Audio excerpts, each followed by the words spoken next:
Si Reagan Braverosa. Reagan, magandang gabi. Tony Enrique ito. Magandang gabi po, Sir Tony and Ma'am Rica. Hi, Sir Reagan. Magandang gabi. Thank you for joining us. Sige, tatanong nga namin, pinag-uusapan namin ni partner Rica kanina. Reagan, are you yourself or were you at one point also a recovering gambler? Yes po, sir. I'm a recovering gambling addict. I see. Saan nag-umpisa yung addiction mo to gambling? Sa casino lang ba ito? Huh? Yes po, nag-start po ako nung naka-experience na magkaroon ng incentive sa Las Vegas, tapos as a salesman. Tapos yun po, napataya po because of Filipino dealer. And sad to say, nanalo po.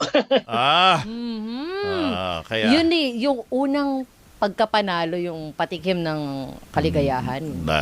oo. Yun yung hook Yes, dun And how long tumagal yung addiction mo bago mo naisip na kinakailangan mo na ng paraan o tulong, no, para mahinto ito? Sir, 7 years po ako nag-binge. And then, 7 years. nung una po, I thought it was only a financial problem. Hanggang sa yun po, nag-intervene na po yung family. I was brought to a institution. Una po sa psych ward and then sa rehabilitation kasi di na nila maintindihan ano po yung nangyayari sa akin. So, in a sense, it was dapat a way to parang change your state of mind. Tama ba? Yes po, and belief. Kasi po, And belief. nandun na po ako sa, sa insanity mode na I thought, instant lang po lahat ng pwedeng mangyari sa akin. Machi-change ko po yung outcome ng buhay ko. Mhm. So, sabi mo kanina, Sir Reagan, no, na yung family mo, may intervention na nangyari with your family na dinala ka nila sa Psych ward. institution, no, psych ward, Oh. to help you out. But sa sarili mo, dun sa 7 years na you were gambling, alam mo ba na andun ka na you were already addicted to it? Aware ka na. Oo, aware ka ba? Yes. Aware po ako kasi hindi na po tama yung nangyayari. Hindi na po nagbabalance yung emotion tsaka yung intellectual ko po being . So talagang nawala po lahat yung belief. Ang lagi po pumapasok sa isip is yung urge to gamble.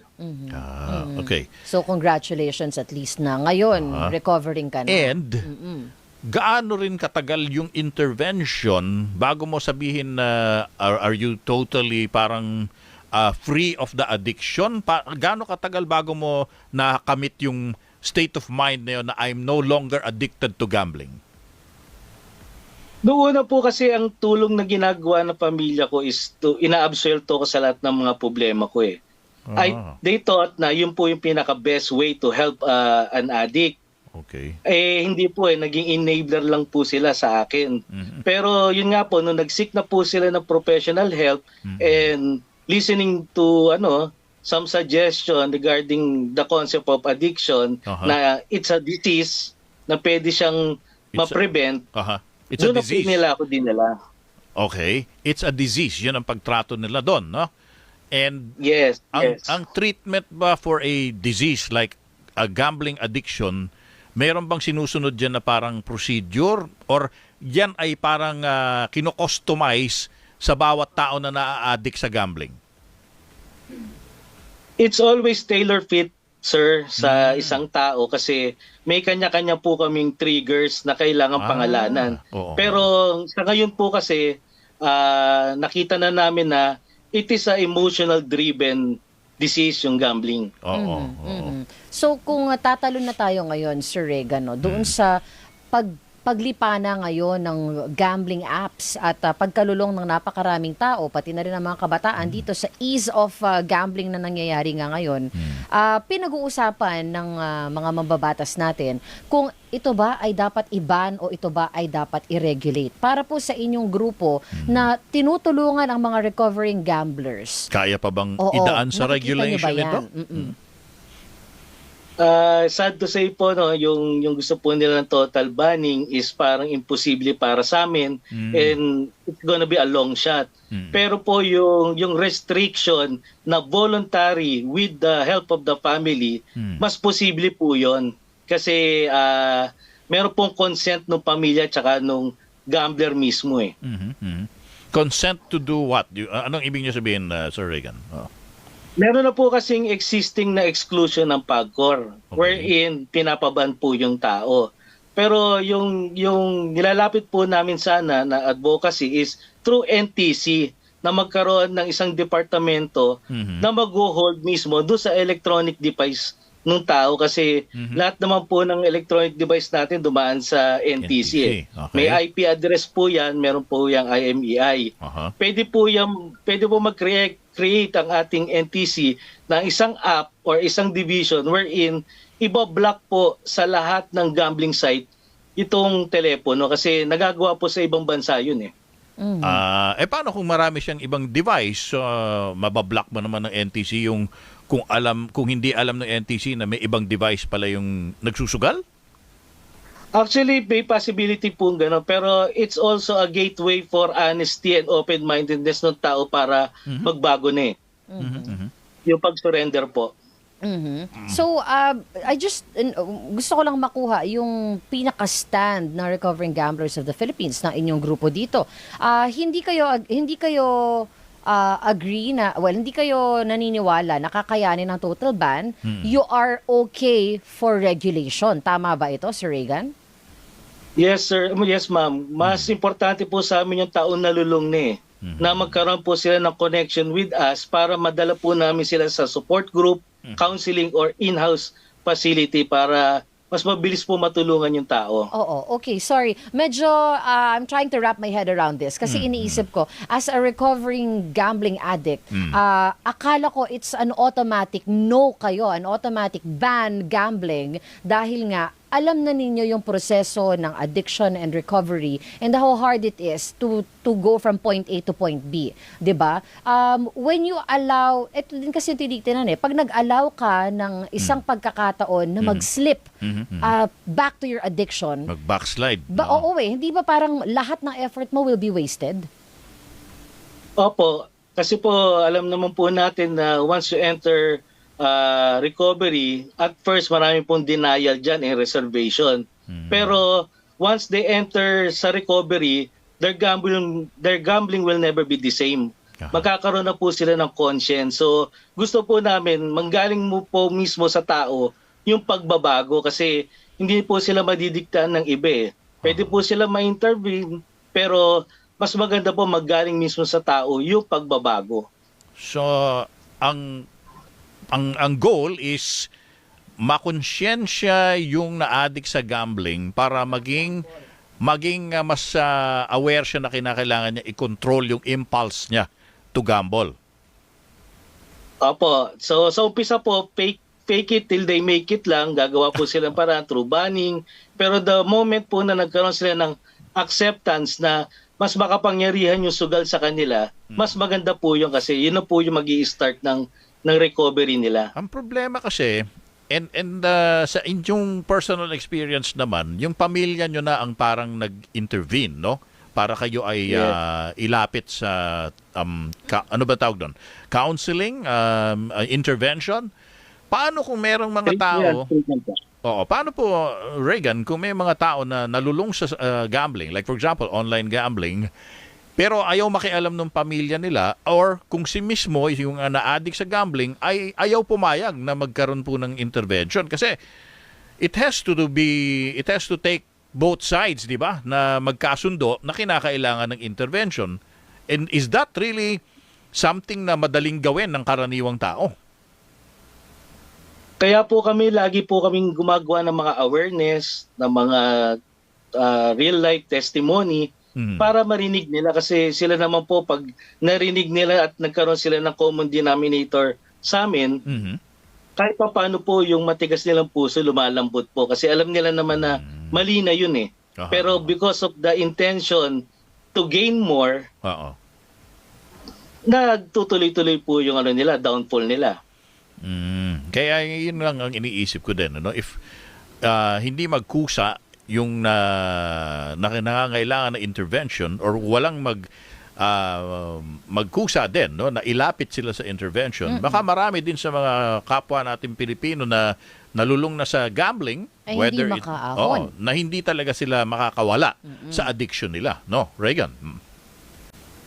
Totoo po yun, no? Marami pong ganon na binabaliwala nila. Pero yun nga po, no, through awareness, pwede po kasing awareness din po yung sa regulatory board na yan pag-restrict So lahat po magkakaroon po ng way dyan para magkaroon ng information yung sugarol na baka hindi na nga maganda yung nangyayari sa akin. Tignan natin yung social effects nitong gambling, no? Yung gambling addiction, Sir Regan. Kung kunyari bata pa yung malulong dito sa gambling, sabihin natin na wala pa siyang kakayanan na kumita ng sarili niyang pera, pero na-addict na siya and would seek for ways na makahanap siya ng ipang susugal niya. Paano ang magiging intervention dito at such a young age na nade-develop yung ganong klase ng mindset sa kanila? Yun nga po, no, nakakalungkot po, no, pabata na po yung tumatawag sa amin. And dito is just a game. Yeah. Pero yun nga, no, pag nakakarinig po sila ng real life story ng mga sugarol, kahit pa paano nagkakaroon sila ng konting awakening sa nangyayari sa kanila. And sad to say, no, masyado pong na-expose ngayon ng mga kabataan kasi nga through social media, through endorser, kailangan po talaga ng certain awareness act para malaman nila na hindi sila pwede sa dream world ng gambling. Alam mo, may naalala pala akong, dahil sa kwento mo kanina, partner, tinanong mo ko, no, kung nakikita ko ba yung mga naglalakihang billboard na nagpo-promote ng mga online gambling sites. Ngayon, naisip ko pala, Regan, no, kung nagawa natin na isabatas na ipagbawal ang advertising for cigarettes yes. and alak, no, pinagbawal na yun Dapat ba, Regan, ipagbawal na rin ang advertising or marketing ng mga online gambling sites? Dapat po. Kasi ano naman po yan mas malaki po kasi ang epekto ng gambling compare po sa mga substance and mga alcohol Dito po kasi mas mabilis nila makukuha yung rock bottom kasi it holds the financial stability of the family So dapat inisip din nila yun na it's not always fun or amusement. So meron kang at least sa inyong grupo, no, sa Recovering Gamblers of the Philippines, meron ba kayong naisip na isulong man lang o himukin yung mga mambabatas na magpasa na nga ng batas or at least yung mga ahensya ng gobyerno maglabas ng regulasyon na ipagbawal din yung pagpo-promote, di ba? Yung active promotion ng mga online gambling sites. Yes po, may mga kumukontak na rin po sa amin tsaka doon din po sa sa mga online lending app. Oo. Nagtatanong din po sila kasi nagkakaroon po ng backup mindset ang mga sugarol Oo. Kahit po itanggalin sa e-wallet meron naman pong ibang source of pangsugal. Grabe. Oo, yung mga loan sharks sa pinag-uusapan nga natin kanina, di ba? Ang yun naman dali-dali. ngayon ng mga bagong biktima nila. Oo. Isa sa tinitignan ng mga mambabatas natin yung napakadali na pag-link ng mga e-wallet at saka ng bank accounts doon sa mga online gambling sites. Sa tingin ba ninyo, may magiging malaking epekto ba kung ito ay pagbabawalan? Gayong pwede pa rin naman silang mag-load through other means. Makakatulong po, mababawasan po 'yon, no? Tsaka sana po wag na pong yun nga yung magkaroon ng isang category sa app na talagang for gambling lang. Kasi talagang pipindutin po 'yan ng tao Oo. O ngayon, magkakaroon ng category sa app for gambling lang. Paano konsepto mo nun, Regan? Yung yung games po, yung po kasi ang yung po ang mask ng sugal Yung kunyari ordinary games pero may betting platform on the side. So kung gagamitin sana po yung e-wallet is for lang talaga for better financial means lang po talaga. Hindi po yung magiging credits for other gaming platform. So, kailangan ng kooperasyon ng mga e-commerce or e-wallet platforms na wag ma-link dyan sa mga online gambling sites. Yes po, pwede magkaroon nila ng ibang wallet sila for that kasi masyado pong essential yung controversial na e-wallet kasi yung ordinary people din po essential po sa amin yun Correct. Yung pag-alis ng sarili mo doon sa need to gamble, urge to gamble rather, ay isang matinding proseso yan, Sir Regan, di ba?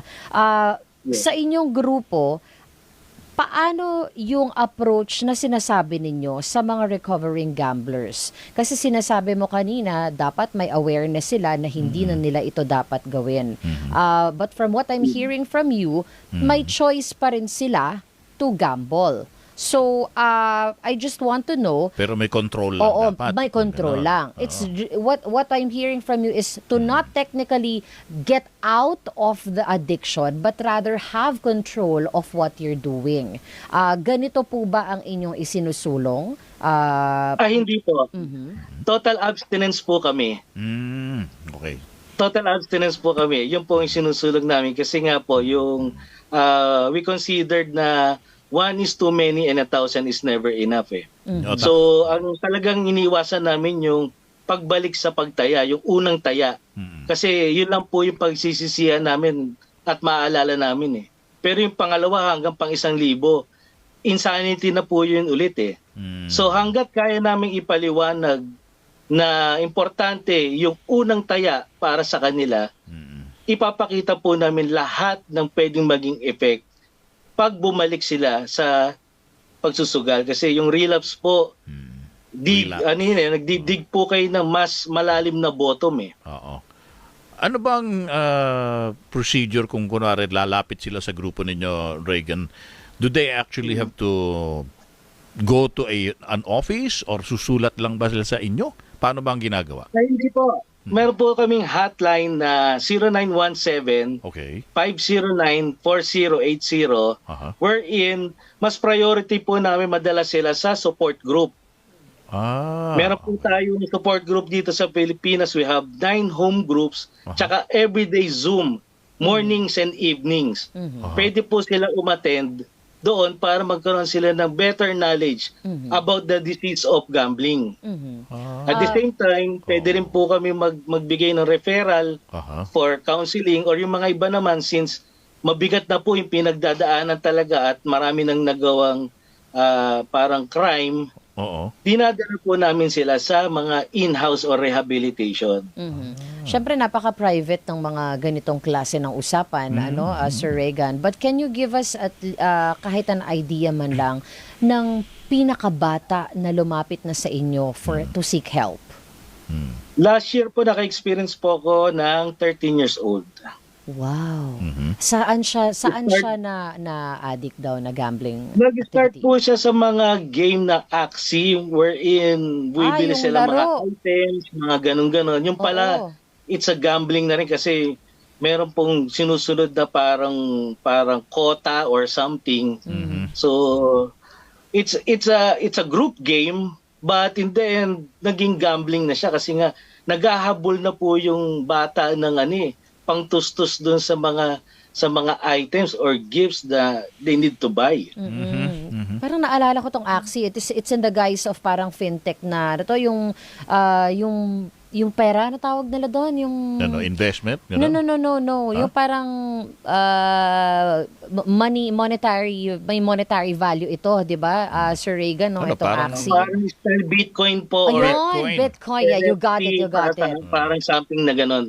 Parang ganun nga itong Axie. Parang cryptocurrency. Yes, and they made it into like parang a game nga na papalakihin mo yung parang may pet ka, ganyan. Parang ganun yan yung Axie. Maraming parang creative ways na mahuhook ka at the same time papaggastusin ka, di ba? You have to spend money to achieve a certain goal dun sa loob ng game but sabi nga ni Reagan, parang gambling na kasi yon, di ba? Dahil may tinataya ka para mayroong babalik sa yung supposed to be mas malaki.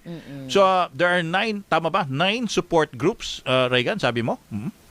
Yes po, meron na po tayong 9 support groups dito sa Pilipinas and we started pa nung 2011, sir. Hindi pa uso yung online. Meron na po tayong support group dito sa Pilipinas. Okay. And these support groups are led by mga former gambling addicts. Yes po, mga old-timers na po dito sa na mahahaba na po yung sobriety date ng pagtigil. Okay. And napakahirap na effort niyan, yung journey from from being an addict to yung pagiging sober nga ninyo. And saludo kami sa inyong mga ginagawa, Sir Reagan, at sa inyong grupo ng gamblers, Recovering Gamblers of the Philippines, sa pagtulong ninyo sa mga lumalapit sa inyo para nga makaahon dito sa kanilang addiction. Maraming salamat sa inyong panahon, Sir Reagan. Magandang gabi. Thank you, Reagan. Salamat. Maraming salamat po. Salamat. Si Reagan Proferosa po, ang founder at trustee rin po siya ng grupong Recovering Gamblers of the Philippines.